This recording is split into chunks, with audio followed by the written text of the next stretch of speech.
किताबें झांकती है। यह ख्यातनाम कवि एवं गीतकार संपूर्ण सिंह कालरा यानी गुलजार जी की एक बेहतरीन एवं प्रासंगिक रचना। गुलजार जी की यह विशेषता रही है कि वे बेजान या निर्जीव चीजों में भी जीवन देखते हैं और उनके प्रति संवेदना भी रखते हैं। प्रस्तुत कविता में उन्होंने किताब का मानवीकरण करते हुए उससे जुड़ी भावनाओं का बड़ी खूबी से अंकन किया है। यह कविता वर्तमान डिजिटल युग में हो रही किताबों की उपेक्षा और पठन संस्कृति में आई गिरावट पर एक मार्मिक टिप्पणी तो करती ही है, साथ ही आधुनिक जीवन शैली के कारण हो रही साहित्यिक और भावनात्मक हानि को भी उजागर करती है। आज भारत के पूर्व राष्ट्रपति एवं वैज्ञानिक डॉक्टर APJ अब्दुल कलाम जी की जयंती तथा पठन प्रेरणा दिवस के अवसर पर प्रस्तुत है प्रथम किताबें झांकती है कविता का काव्य पाठ और उसके बाद कविता की सरल व्याख्या। किताबें झांकती है बंद अलमारी के शीशों से। किताबें झांकती है बंद अलमारी के शीशों से, बड़ी हसरत से तकती है महीनों अब मुलाकातें नहीं होती। जो शामें उनकी सोहबत में कटा करती थी अब अक्सर गुजर जाती है कंप्यूटर के पर्दों पर। बड़ी बेचैन रहती है किताबें, उन्हें अब नींद में चलने की आदत हो गई है। बड़ी बेचैन रहती है किताबें, उन्हें अब नींद में चलने की आदत हो गई है।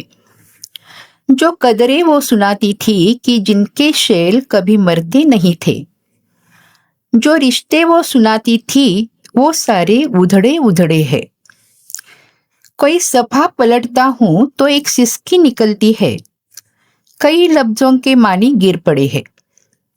बिना पत्तों के सूखे ढूंढ लगते हैं वो सब अल्फाज जिन पर अब कोई मानी नहीं उगते। ज़बां पर जायका आता था सफ़े पलटने का, अब उंगली क्लिक करने से बस एक झपकी गुजरती है। बहुत कुछ तह बतह खुलता चला जाता है पर्दे पर। किताबों से जो जाती राब्ता था वो कट सा गया है। किताबों से जो जाती राब्ता था वो कट सा गया है। कभी सीने पर रखकर लेट जाते थे, कभी गोदी में लेते थे, कभी घुटनों को अपनी रहल की सूरत बनाकर नीम सजदे में पढ़ा करते थे, छूते थे जबी से। वो सारा इल्म तो मिलता रहेगा आइंदा भी, मगर वो जो उन किताबों में मिला करते थे सूखे फूल और महके हुए रुक्के, वो सारा इल्म तो मिलता रहेगा आइंदा भी, मगर वो जो उन किताबों में मिला करते थे सूखे फूल और महके हुए रुक्के, किताबें मांगने गिरने उठाने के बहाने से जो रिश्ते बनते थे अब उनका क्या होगा। अब प्रस्तुत है कविता की सरल व्याख्या। वर्तमान युग में मुद्रित पुस्तकें दो कारणों से लुप्तप्राय होती जा रही है। एक तो इसलिए क्योंकि पाठक डिजिटल सामग्री की ओर रुख कर रहे हैं, और दूसरा इसलिए क्योंकि लोगों का किताबें पढ़ना अब छूटता जा रहा है। इस तथ्य से तो हम सभी अवगत हैं, लेकिन कवि की दृष्टि इस स्थिति के गहराई में उतरकर कई ऐसी बातें सामने लाती है जिस पर हमने शायद ही सोचा हो।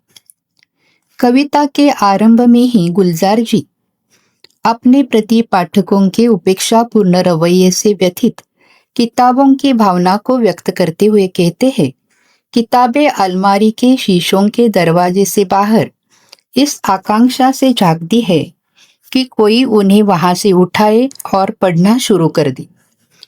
लेकिन ऐसा नहीं होता, क्योंकि जो शामें लोग किताबों को पढ़ने में बिताते थे अब वो कंप्यूटर की स्क्रीन को देखने में बीत जाती है। अतः किताबें गहरी उदासी बेचैनी में डूबी रहती है, इतनी कि वे नींद में चलने लगी है। किताबों के प्रति इस उपेक्षा से पैदा हुई स्थितियों की ओर संकेत करते हुए गुलजार जी कहते हैं, किताबों से जो मानवीय मूल्य प्रवाहित होते थे वे अब हमारे घर में नहीं रहे हैं। यहाँ तक कि आज परिवार में सभी रिश्ते भी बिखरे बिखरे से लगने लगे हैं। अर्थात परिवार में सहज आत्मीय संबंधों का अभाव नजर आने लगा है। परंतु किताबों ने उन मूल्यों के बीज को अपने अंदर छिपा रखा है।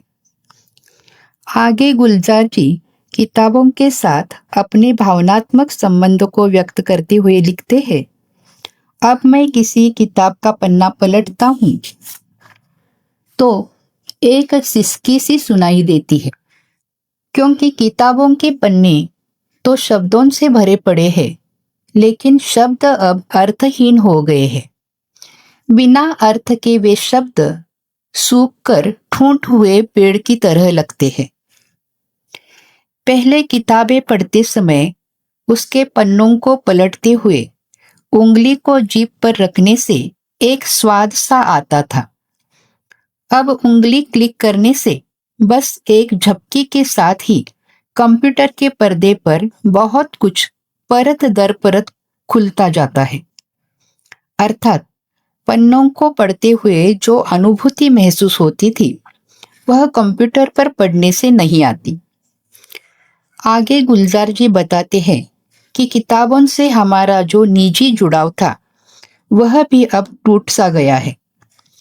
एक समय था जब हम कभी किताबों को अपने सीने पर रखकर पढ़ते तो कभी गोद में लेते, कभी अपने घुटनों को मोड़कर उस पर किताब रखे गर्दन झुकाकर ऐसे पढ़ते मानो श्रद्धाभाव से कोई प्रार्थना कर रहे हो। कविता के अंत में गुलजार जी बहुत सूक्ष्म रोमांटिक अंदाज में किताबों के पन्नों में दबे सूखे फूलों की, महकती चिट्ठियों की बात करने के साथ ही उन दिनों की याद दिलाते हैं जब किताबें एक दूसरे को देने लेने के तथा किताबों के गिरने उठाने के बहाने से भी रिश्ते बनते थे, और सवाल करते हैं अब उसका क्या होगा। अर्थात तब किताबें न सिर्फ ज्ञान का जरिया थी, बल्कि वह हमारे भावात्मक संबंधों से, जज्बातों से भी जुड़ी हुई थी। प्रस्तुत कविता के माध्यम से गुलजार जी यह संदेश देना चाहते हैं कि हमें किताबों के महत्व को समझना चाहिए और उन्हें भूलना नहीं चाहिए। किताबें ज्ञान का भंडार है और हमें आधुनिकता के साथ साथ किताबों को पढ़ने की आदत बनाए रखनी चाहिए, ताकि ज्ञान का यह अनमोल खजाना बेकार पड़ा ना रह जाए। धन्यवाद।